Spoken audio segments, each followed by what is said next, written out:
मैं सबसे पहले राजेश लिलोतिया जी और उनके तमाम साथियों को बहुत बहुत मुबारकबाद देता हूं कि उन्होंने आज यहां पर 31 अगस्त को मुक्ति दिन पर इस तरह के कार्यक्रम का आयोजन किया।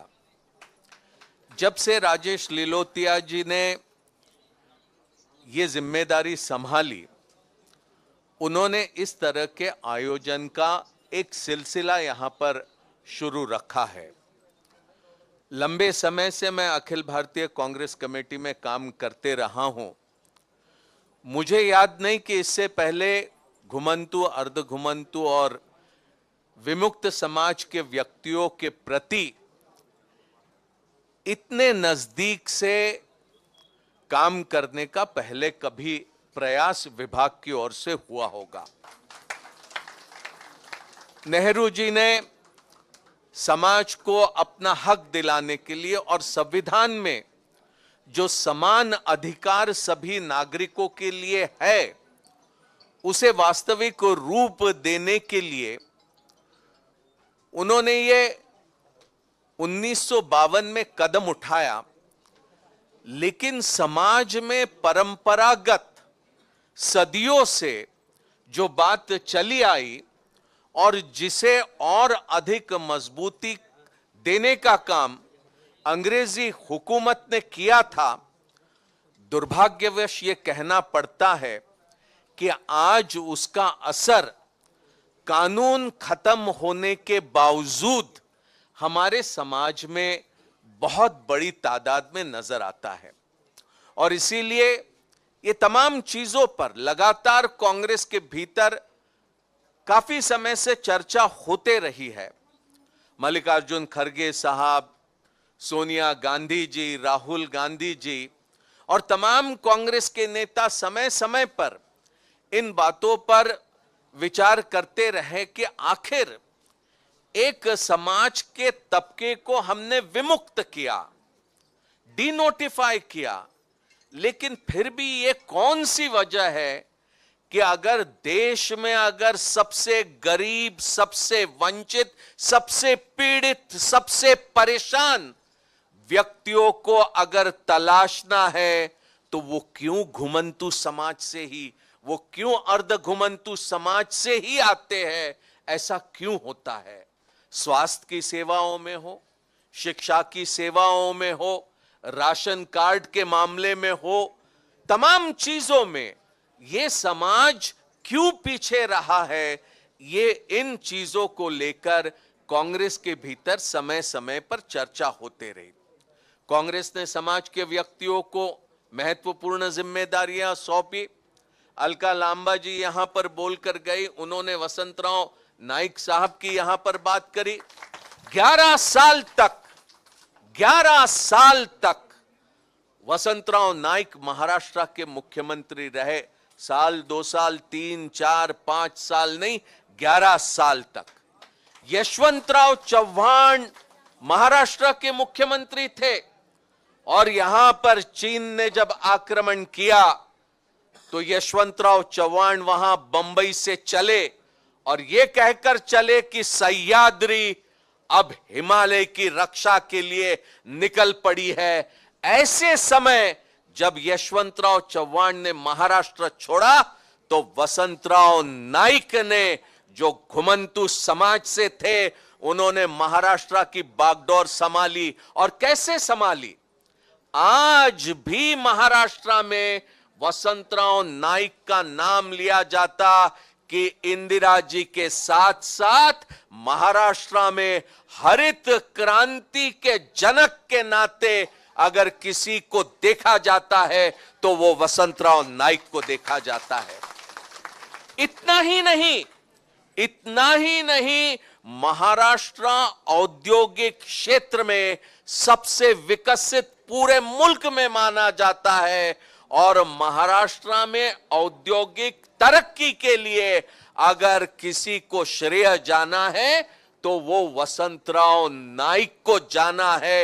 ये उन्होंने किए हुए काम की वजह से है। फिर सुधाकर राव नाइक मुख्यमंत्री बने, फिर सुधाकर राव नाइक यहां पर अखिल भारतीय कांग्रेस कमेटी में महामंत्री बने, फिर राज्यपाल बने, और उतना ही नहीं, बलराम नाइक को सोनिया जी ने, मनमोहन सिंह जी ने भारत सरकार में मंत्री बनाया।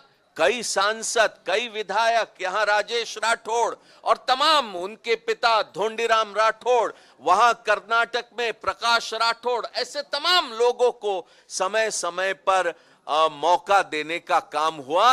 लेकिन हम इससे संतुष्ट नहीं है, क्योंकि हम ये समझते हैं कि घुमंतु, अर्ध घुमंतु, विमुक्त समाज के व्यक्तियों में भी वो क्षमता है कि अगर उन्हें मौका मिले तो आसमान की ऊंचाइयों को भी छू सकते हैं। इस तरह के काबिल लोग आज समाज के भीतर है, और इसीलिए हमारी मांग है, हमने हमारे चुनावी घोषणा पत्र में पूरा स्पष्ट तरीके से कह दिया था कि राजू जी इस प्रयास में काफी सालों से काम करते रहे हैं। बाल कृष्ण रेणके कमीशन की सिफारिशों को लागू करने का हमने हमारा इरादा उसमें पूरी तरह से स्पष्ट कर दिया था, और उसमें तमाम चीजें हैं।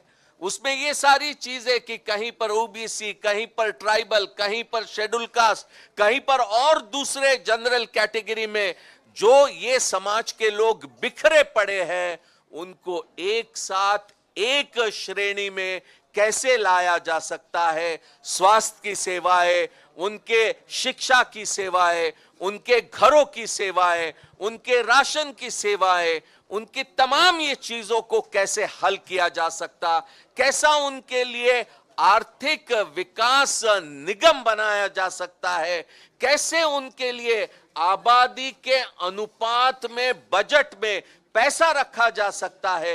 ये तमाम चीजें बालकृष्ण रेणके कमीशन की सिफारिशों में है।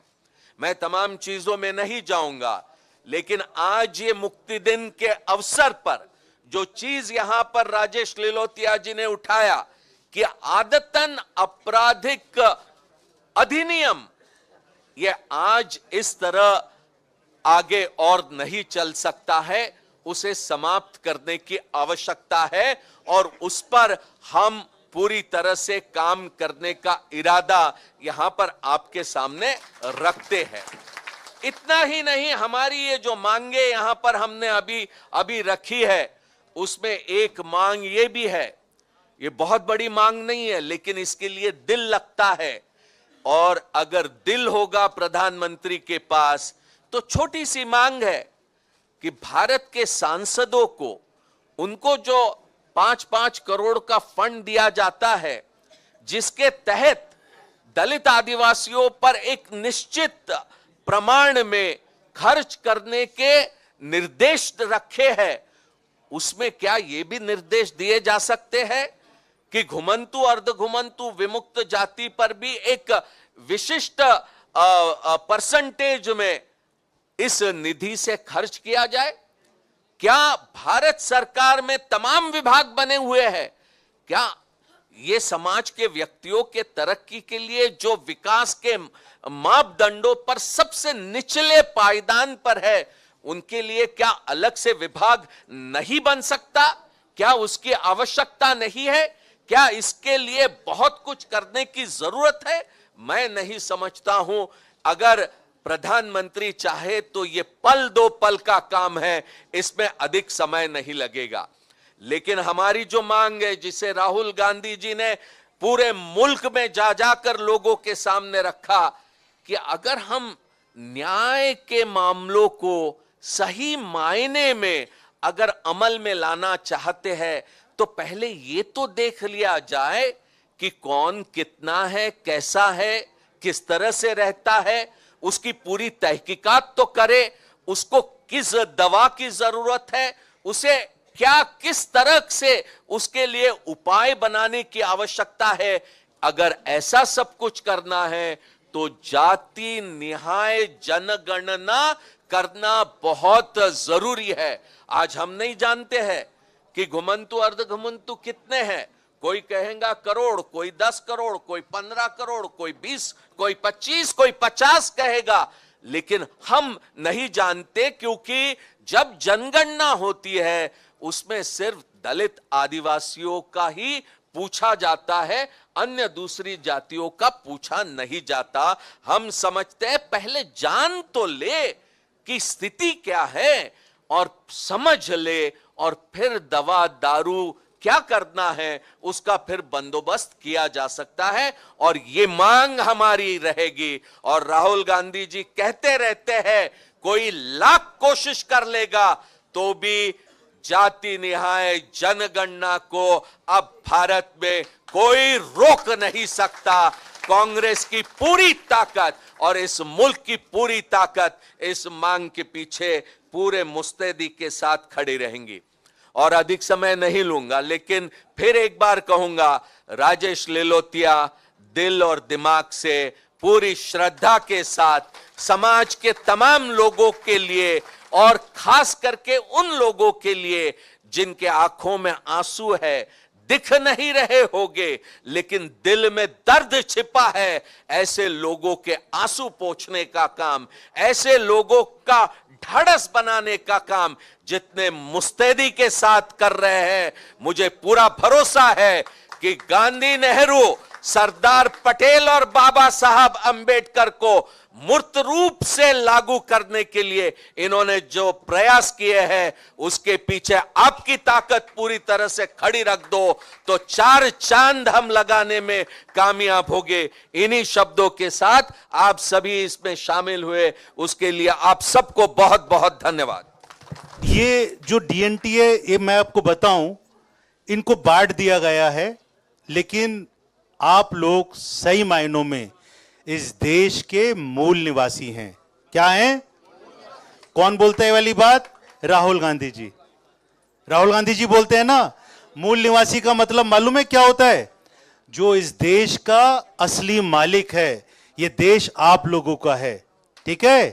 तो आप लोग इस देश के सच्चे सिपाही हैं, इस देश के नागरिक हैं। तो सर निवेदन ये है, ये लोग मूल निवासी भी हैं, देश के नागरिक भी हैं, लेकिन हकीकत यह है कि आज भी अधिकांश ये लोग सेकंड क्लास सिटीजन की जिंदगी जी रहे हैं। ये हकीकत है कि इनके बच्चों को एजुकेशन नहीं मिल रहा। ये हकीकत है इनके पास में रोजगार नहीं है। ये हकीकत है कि इनको आज भी अगर इनके घर के अंदर किसी की मौत हो जाए तो इनको शमशान के अंदर उस शव को जलाने की अनुमति नहीं मिलती है। और कई जगह तो कई कबीले ऐसे हैं जो मेरी जानकारी में आए, जो रोंगटे खड़े करने वाले हैं, वो ऐसे कबीले हैं कि जहां पर जब उनके शव को जलाने के लिए, दफनाने के लिए जगह नहीं मिलती तो अपने घर के अंदर गड्ढा कर कर उस शव को वहां पर भी दफनाते हैं। तो भाई आपकी बात मैं कर रहा हूं यार, मैं भी एक्टिविस्ट हूं आपकी तरह एक। आप राजस्थान से हैं? हरियाणा से, ओके। तो सर एससी की सीटें जहां पर हों, मैं निवेदन करूंगा कि वहां पर जो हमारे अर्धघुमंतु विमुक्त जाति के साथी हैं उनको वहां पर कहीं ना कहीं हमको एडजस्ट करना चाहिए। हरियाणा के लोगों को, आपने हरियाणा की बात कही, मैं बता दूं आपको। आप बताओ कौन था आपका जिसको टिकट दिया था पिछली बार हमने, कांग्रेस ने? आपके समाज के किसको टिकट दिया था पिछली बार हमने? बाजीगर को किसको दिया था? है? एक मिनट, अरे भैया हो गया, एक मिनट, बीच में नहीं बोलो। सुनो, राजेश राठौर यहां पे खड़े हो जरा। आप महाराष्ट्र से हो, क्या हो जरा बताओ। एमएलसी हूं, डायरेक्ट सोनिया जी ने और राहुल जी ने बनाया। कास्ट क्या है? कास्ट और छोटे से तांडे से उठाकर राहुल जी ने, सोनिया जी ने, राहुल जी ने मुझे विधायक बनाया। कोई भी प्रचार और किसी चीज का मुझे कोई ये नहीं है। और इसके पिताजी भी थे, पिताजी को भी पार्टी ने डायरेक्ट यहाँ पे एमएलसी। आप समझ रहे हैं भैया? आप लोगों को मैंने ये बताया ना, थोड़ी सी हमें जानकारी लेनी। बैठ जाओ। कर्नाटका के अंदर जो आपका कौन सी कम्युनिटी को टिकट देते हैं हम लोग? बंजारा कम्युनिटी को।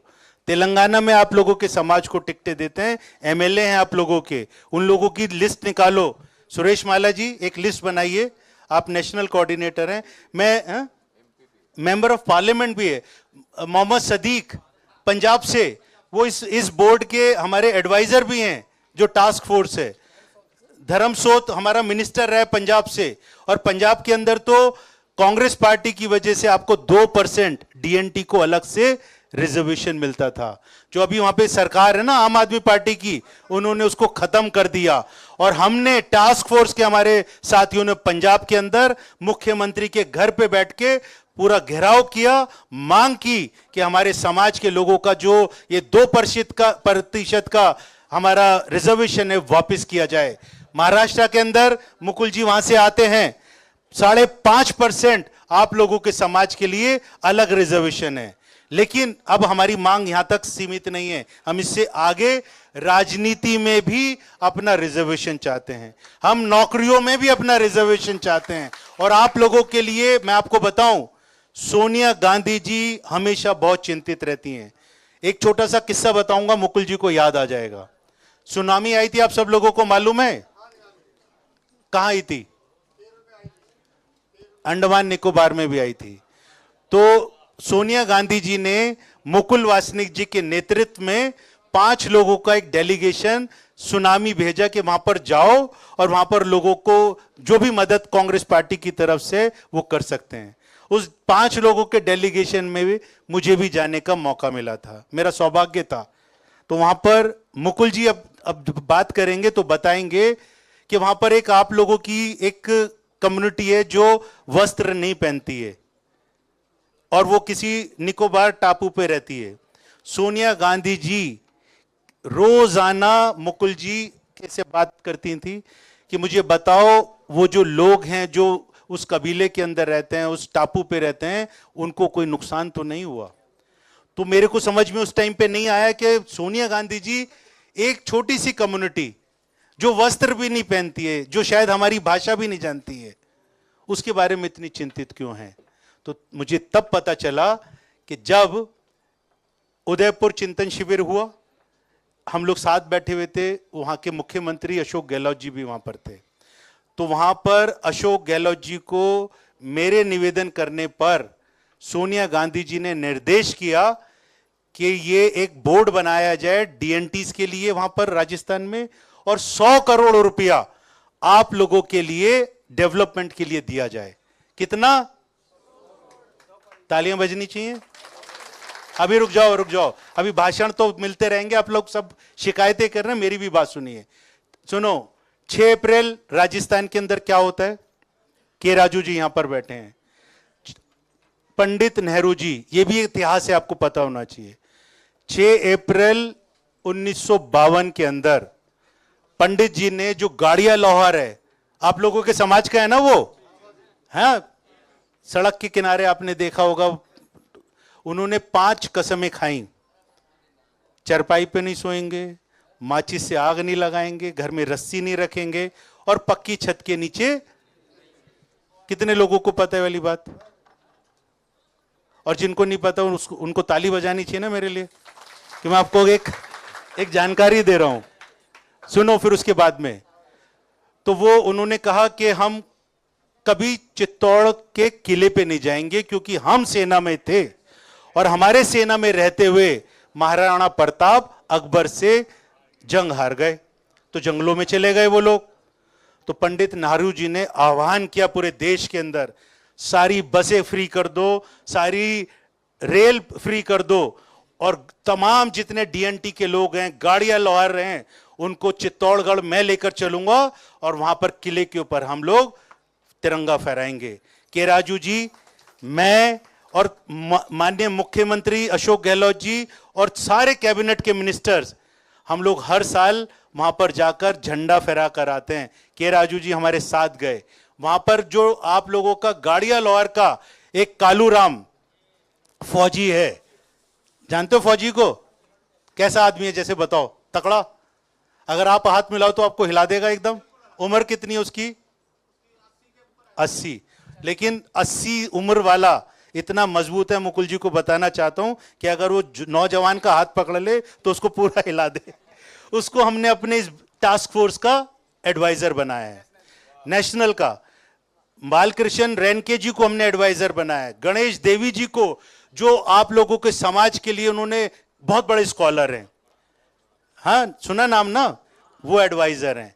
तो अब आप समझिए कि कांग्रेस पार्टी से आप छोटी छोटी बात, हम तो बहुत बड़ी बातों की प्लानिंग कर रहे हैं। ये पढ़ेंगे, आपको दूंगा मैं चार्टर ऑफ डिमांड कि हम क्या चाहते हैं। अभी राहुल गांधी जी की एक मीटिंग थी पंचकुला में, एक हमारा कार्यक्रम चल रहा है संविधान सम्मान सम्मेलन पूरे देश के अंदर। राहुल गांधी जी कम से कम 8 से 10 इस तरीके के सम्मेलन अटेंड कर चुके हैं। तो वहां पर एक सेशन हुआ, सबसे पहला सेशन 1 घंटे का, के राजू जी भी वहां पर थे, आप लोगों के डीएनटीज के ऊपर हुआ, जिसके अंदर मैंने शिरकत की, गणेश देवी जी ने की, सुरेश माला जी। सर मैं सुरेश माला जी का भी धन्यवाद करना चाहता हूँ, नेशनल कोऑर्डिनेटर हमने डीएनटी टास्क फोर्स का बनाया, सासी समाज से आता है, एक बहुत साधारण परिवार से ये साथी आता है, छोटा भाई है, लेकिन पूरे देश के अंदर लोगों को जोड़ने का काम। कुछ लोग नाराज भी हो जाते हैं, क्योंकि जब लोगों को जोड़ने का काम करते हैं तो थोड़े से लोग नाराज हो जाते हैं। सॉरी, लालजी भाई देसाई जी, ये अपने आप में एक डीएनटी हैं, पूरा इनको हिस्ट्री और बहुत फाइटर हैं आप लोगों के राइट्स के लिए, सेवा दल के हमारे राष्ट्रीय अध्यक्ष हैं हमारे बीच में, इनसे भी मैं कहूंगा बात करेंगे। लेकिन उससे पहले मेरी ये जो हिस्ट्री बताई ना 6 अप्रैल की, आपको ये इसलिए बताई कि आज पंडित नेहरू जी को हम नमन कर रहे हैं। तो ये भी याद रखें कि आपको पता रहना चाहिए कि पंडित नेहरू जी ने और कांग्रेस पार्टी ने डीएनटीज के लिए क्या किया। और आरएसएस वाले मालूम है क्या कर रहे हैं आप लोगों के बच्चों के साथ में? आप लोगों के बच्चों को बहका बहका कर अपनी शाखाओं में ले जा रहे हैं। उनको रोकिए वहां से जाने से, नहीं तो आपको गुलाम बना देंगे, आपकी पहचान को खत्म कर देंगे वो लोग। घुमंतु जातियों को और अर्ध घुमंतु और जिनको अंग्रेजों ने नोटिफाई किया था, एक धब्बा लगा दिया था हमारे चेहरे पर कि उनको कब कब पुलिस थाने में कब जाना है, कब रिपोर्ट करना है। और उससे निकल के तो कभी कभी मुकुल जी हम लोग कहते हैं कि पहले हमको नोटिफाइड ट्राइब कहा जाता था, अब बोला था डी नोटिफाइड ट्राइब। धब्बा तो वही है जो आम मानस में जो बदलाव आना चाहिए। सरकारों ने, कांग्रेस पार्टी ने उसके लिए अपना पूरा प्रयत्न किया, पर जो जनमानस और ब्यूरोक्रेसी में और राजनीति के कई लीडरों में और खास करके संघी सोच वालों में हमारे प्रति जो एक अलग प्रकार का भाव है, उसको बदलने के लिए संघर्ष बहुत बड़ा है। हम सोच रहे हैं कि हम गोमंतु मतलब जो डीएनटी, ए रेणके जी का मैं धन्यवाद करूंगा यहां पर कि हम 3 कैटेगरी में थे, वो तीनों को एक कैटेगरी के नाम से बुलाने में उनका एक बहुत बड़ा योगदान। जब रेणके कमीशन के तहत तो उन्होंने कहा कि सबको डीएनटी बोला जाए, D notified and nomadic tribe. तो ये हमको एसएनटी, डीएनटी और उस तरीके से जो अलग अलग बांटा हुआ था उसमें से एक करने का एक बहुत ही अच्छा। तो कांग्रेस पार्टी ने तो अपने मैनिफेस्टो में ये चीज लास्ट टाइम लिया था, न्याय वाली जो बात कही कि हम रेणके कमीशन का जो रिपोर्ट है उसको लागू करेंगे आने वाले समय में, आज नहीं तो कल, जब भी हमारा सेंटर में गवर्नमेंट आएगा तो उसको लागू करने के लिए जो प्रतिबद्धता है वो कंटिन्यू रहे और हम उसके लिए डिमांड भी लगातार करते रहे। मैं दुनिया के अलग अलग देशों के घुमंतु जातियों के बीच में जाने का और विश्व स्तर पे करीबन यूएन सिस्टम में 7 साल तक ये नेगोशिएशन करने का एक मौका मिला है। और वहां पर हम क्या मांगते थे और दुनिया के हर देश में अपना समाज क्या मांग रहा है, 3.5 चीजें। हमें राजनीति में रिजर्वेशन, हमें शिक्षा में रिजर्वेशन, हमें संसाधनों में रिजर्वेशन, और हमको दूसरा जो आधा है हमारा पहलू वो है जो बजट है, वो जितनी हमारी बस्ती है, जितने हम घुमंतु, अर्ध घुमंतु, एंटी डीएनटी जिनको हम लोग अलग अलग तरीके से पहचानते हैं और हमको बांटा हुआ है। भाई राजेश भाई ने बहुत अच्छा कहा, समाज एक है, बंजारा होगा एक स्टेट में वो एक कैटेगरी में आएगा, दूसरे में दूसरा। रेबारी है, एक में एसटी में आएगा, एक में एससी में आएगा और एक में ओबीसी में आएगा। और उसी तरह से वो गाड़िया लुहार हो या हर कोई समाज। तो ये जो हम लोगों को बांटा हुआ है उसको यूनाइटेड करने की पहली हमारी खुद की भी एक लड़ाई है कि हम लोग को अपने कम्युनिटीज को यूनाइट करके सरकारों पर दबाव डालना और हमारी मांगे जो है वो बिल्कुल जायज है उसको लेकर हमें विजिबल होना। काफी किताबें भी लिखी गई हमारे बारे में कि ये इनविजिबल है, अदृश्यमान। और एक और जो चीज हमारे समाज को सबसे बड़ा, जो मैं गुजरात के कॉन्टेक्स्ट में अगर कहूं तो सबसे बड़ी समस्या है पहचान की। काफी लोग, काफी कम्युनिटीज जिनका गांव कौन सा है, उनका घर कहां है, तो आइडेंटिटी जो सबसे बड़ी जो हमारी ये दिक्कत है, और काफी जगह पे जो खर्चा होता है जिंदगी का, वो पहचान को वापस लाने का। तो हम अपने समाज की जो पहचान, अपनी जो अधिकार है, अधिकार पाने के लिए जो मिनिमम हमको जो प्रूफ चाहिए, वो प्रूफ को लेकर, हो सकता है हमारे में से कुछ लोग जो आगे बढ़े हैं उनके पास सब कुछ होगा, पर आज भी कुछ लोग हैं कि जिनके पास ना रहने को घर है, ना पहचान है, ना उनका मतलब पिछली अभी जो न्याय यात्रा गुजरात में मैं कर रहा हूं, मुकुल जी ने भी देखा था कि वहां पर हम कई जगह पे गए, उनको पूछा कि तुम्हारा घर कहां है, बोले हमारा घर यही टारपोलिन का वो बसा हुआ, 6 महीने पहले बोले दूसरे गांव में, उससे पहले दूसरे गांव में। तो हमारे जो घुमंतु जातियों का कई समाज ऐसे हैं कि जो सदियों से एक जगह से दूसरे जगह, और मैं एक एग्जांपल देना चाहूंगा गुजरात की एक कम्युनिटी का, जिनके 4 बच्चे हैं, 4 अलग अलग स्टेट में उनका जन्म हुआ है, और वो 4 स्टेट की भाषा बोल सकते हैं, फिर भी उनके पास पहचान नहीं है कि वो भारतीय हैं। तो ये बहुत बड़ी दिक्कत है, ये लड़ाई बहुत बड़ी है। मैं चाहता हूं कि ये लड़ाई हम लोग मिलकर लड़ेंगे, और मैं राजेश भाई का धन्यवाद करता हूं कि जो अधिकार भारत के संविधान ने, बाबा साहब के संविधान ने जो भारतीय होने के नाते सबको दिया है, वो संवैधानिक अधिकार ये सबसे ज्यादा अगर किसी कम्युनिटी की आज जरूरत है तो वो ये एंटी डीएनटी और एसएनटी के नाम से जाने जाते इस समाज की है। तो कांग्रेस पार्टी को भी मुझे लगता है कि हमको पॉजिटिव डिस्क्रिमिनेशन करना चाहिए, हकारात्मक भेदभाव, पॉजिटिव डिस्क्रिमिनेशन।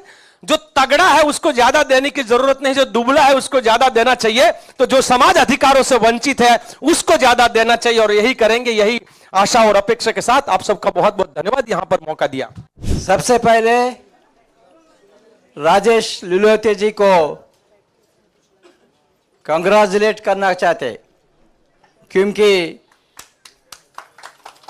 पहली बार कांग्रेस पार्टी में डीएनटी कम्युनिटी के बारे में एक सोच शुरू किया। 3 साल के पहले कांग्रेस पार्टी ने डीएनटी लोगों को एम्पावर करने के लिए एक टास्क फोर्स बनने के लिए डिसीजन लिया।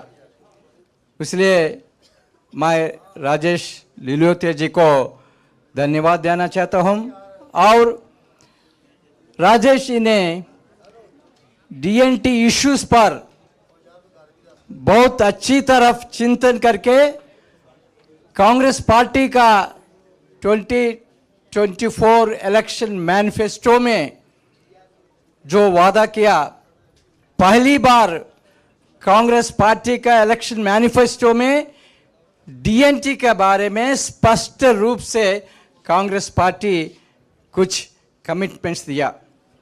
उसमें 2 इम्पोर्टेंट कमिटमेंट्स है, इसी बारे में आप सभी को जानकारी होना।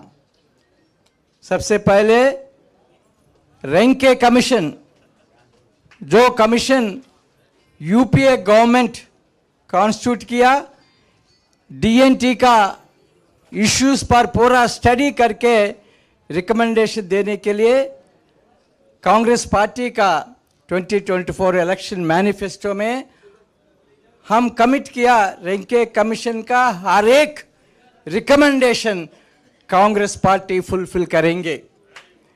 इसलिए Congress party, main party, SC department और डीएनटी का टास्क फोर्स, आप सभी ये रिकमेंडेशंस को बहुत पब्लिसाइज करना, ये रिकमेंडेशन इम्प्लीमेंटेशन करने के लिए स्टेट गवर्नमेंट्स और सेंट्रल गवर्नमेंट पर हम प्रेशर रखना। और दूसरा commitment Congress party election manifesto में बहुत स्पष्ट रूप से कहा, हर एक डीएनटी चाइल्ड को हम फ्री और क्वालिटी एजुकेशन हम देंगे। आप सभी, आपका स्टेट्स में डीएनटी चिल्ड्रन को फ्री और क्वालिटी एजुकेशन के लिए आप डिमांड करना। कांग्रेस पार्टी का वादा है। जो स्टेट्स में कांग्रेस पार्टी पावर में है वो स्टेट्स में आप लोग डीएनटी चिल्ड्रन को एजुकेशन, अच्छी एजुकेशन मिलने के लिए आप कोशिश करना। और सबसे बहुत इम्पोर्टेंट बात मैं आपके सामने रखना चाहते, आप सभी को मालूम है राहुल गांधी जी ने कास्ट सेंसस के बारे में हर एक मीटिंग में डिमांड कर रहे कास्ट सेंसस के बारे में। मेरा ख्याल में देश में caste census, if caste census happen in the country, सबसे पहले डीएनटी को बहुत फायदा मिलेगा। क्यों? दो कारण है। एक, कास्ट सेंसस में हर एक डीएनटी को हम काउंट करेंगे और हर एक डीएनटी फैमिली का सोशल इकोनॉमिक सिचुएशन क्या है, इसी बारे में हम डेटा कलेक्ट करेंगे। पूरा देश को पता चलेगा डीएनटी लोग का पॉपुलेशन क्या है, कौन सा जिला में, कौन सा तालुक में, कौन सा गांव में कितना डीएनटी फैमिलीज है, उनका सोशो इकोनॉमिक कंडीशंस क्या है, उनको आगे लेने के लिए क्या पॉलिसीज लाना, इसी बारे में गवर्नमेंट को बहुत स्पष्ट रूप से अवगत होगा। इसलिए डीएनटी का स्ट्रगल में मेरा असेसमेंट में कास्ट सेंसस में डीएनटी को काउंट करने का बहुत अच्छा मौका है। मगर आप लोग ये इशू पर फोकस नहीं करें तो कास्ट सेंसस में भी आपका काउंटिंग नहीं रहेगा। इसलिए मेरा suggestion to the task force committees, अभी तक एससी डिपार्टमेंट 8 स्टेट्स में task force, DNT task force committees को बनाया और सम और स्टेट्स में भी टास्क फोर्स कमिटीज बनेगा। टास्क फोर्स कमिटी का सबसे पहले इंपॉर्टेंट टास्क ये होगा, आपका स्टेट में डीएनटी का लिस्ट क्या है पूरा आप तैयार करके आपका स्टेट गवर्नमेंट के सामने रखना पड़ेगा। जब कास्ट सेंसस आएगा वो कास्ट सेंसस में डीएनटीज को अलग काउंट करने के लिए आप डिमांड रखना पड़ेगा। देन ओनली हमको मालूम पड़ेगा डीएनटीज कितना है। आपको मालूम है कर्नाटका में गवर्नमेंट कास्ट सेंसस कंप्लीट किया। आपको मालूम है आपका डीएनटी को कर्नाटका में सेपरेटली काउंट किया नहीं किया, आपको मालूम है? किया ना? ऐसा हर एक स्टेट में कास्ट सेंसस के टाइम में डीएनटीज को काउंट करने का हम डिमांड करना, क्योंकि ये बहुत इंपॉर्टेंट डेवलपमेंटल इनिशिएटिव होगा। क्योंकि आपका सोशो इकोनॉमिक कंडीशंस के बारे में पूरा जानकारी मिले तो गवर्नमेंट आपको डेवलप करने का प्रोग्राम्स, पॉलिसीज, लेजिस्लेशन बनने का मौका मिलेगा। इसलिए एससी डिपार्टमेंट और डीएनटी टास्क फोर्स ये मुद्दे पर आप काम करिए। आपका स्टेट में पूरा लिस्ट तैयार करिए और वो डीएनटी कम्युनिटीज के पास जाइए और आपका ऑर्गेनाइजेशन भी बिल्ड करिए स्टेट लेवल पर, डिस्ट्रिक्ट लेवल पर, ब्लॉक लेवल पर, ताकि आपका कलेक्टिव स्ट्रेंथ बहुत ज़्यादा होगा। आपका इश्यूज पर काम करने का आपको बहुत सपोर्ट मिलेगा। यही सबसे मैं आप सभी से विदा लेना चाहता हूं। आपको और एक बार बधाई देना चाहता हूं। डीएनटी इश्यूज पर आप लोग बहुत फोकस काम कर रहे, आपको मैं बेस्ट विशेस देना चाहता हूं। Thank you very much. आज आप लोगों को देखकर हमें ऐसा महसूस हो रहा है कि 100 साल से ज्यादा पुरानी पार्टी में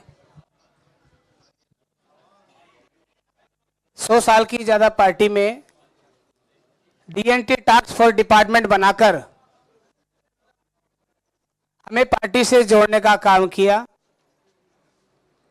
साथ ही मैं धन्यवाद करना चाहता हूं अपने अध्यक्ष, राष्ट्रीय अध्यक्ष मल्लिकार्जुन खड़गे साहब का, कि रायपुर में अधिवेशन के अंदर 50% आरक्षण कांग्रेस में संविधान में संशोधन करके कांग्रेस पार्टी ने बहुजन समाज को 50% आरक्षण दिया राजनीतिक में। ये है कांग्रेस। कांग्रेस पार्टी अंतिम पायदान पे खड़े उस व्यक्ति को सामने लाने का और उसका विकास करने के लिए प्रतिबद्ध है। मैं धन्यवाद करना चाहता हूं माननीय मुकुल वासनिक साहब का, कि भी हिस्सेदारी और भागीदारी की बात की है। ये सच्चाई है, जो दर्द हमारे दिल में था, उससे ज्यादा दर्द हमारे मुकुल वासनिक साहब के दिल में है हमारे प्रति, क्योंकि वो महाराष्ट्र की धरती से आते हैं, क्योंकि वहां बहुत अत्यंत पिछड़ा हुआ महाराष्ट्र है। वो हमारी परिस्थिति और स्थिति को दोनों से वाकिफ है। सब कुछ सबने कहा, इतिहास के बारे में कहा, लेकिन मैं माननीय राजेश लिलोटिया जी जो हमारे चेयरमैन हैं, हमारे मार्गदर्शक मुकुल वासनिक साहब और के राजू साहब, मैं उनसे अपील करना चाहता हूं, जो रायपुर में अधिवेशन में बहुजनों को कांग्रेस में 50% का आरक्षण दिया था, उस आरक्षण में हमारे डीएनटी समाज को भी एआईसीसी के संगठन में और पीसीसी के संगठन में फादर बॉडी में लिया जाए, जिससे ये लोग भी अपनी बात को पटल पे रख सके। ये बहुत बड़ी समस्या है। मैं पूरे देश में घूमता हूं, जैसे मेरे भाई राजेश जी ने बताया, हर वर्ग में जाता हूं, हर जिले में जाता हूं, ये समस्या सामने आती है। हमारी बात को रखने वाला राजेश लिलोटिया या के राजू या मुकुल वासनिक हर जगह हमें नहीं मिलता है। तो इसीलिए मैं आपसे अपील करना चाहता हूं इस मंच के माध्यम से, और 31 अगस्त मुक्ति दिवस पर, कि आज पंडित जवाहरलाल नेहरू जी से को याद करते हुए हम आपसे अपील और अनुरोध करते हैं कि जो आरक्षण आपने बहुजनों को दिया है, ये अति बहुजनों को भी इन्हें सम्मान देने का कांग्रेस पार्टी काम करे। बहुत बहुत धन्यवाद सर।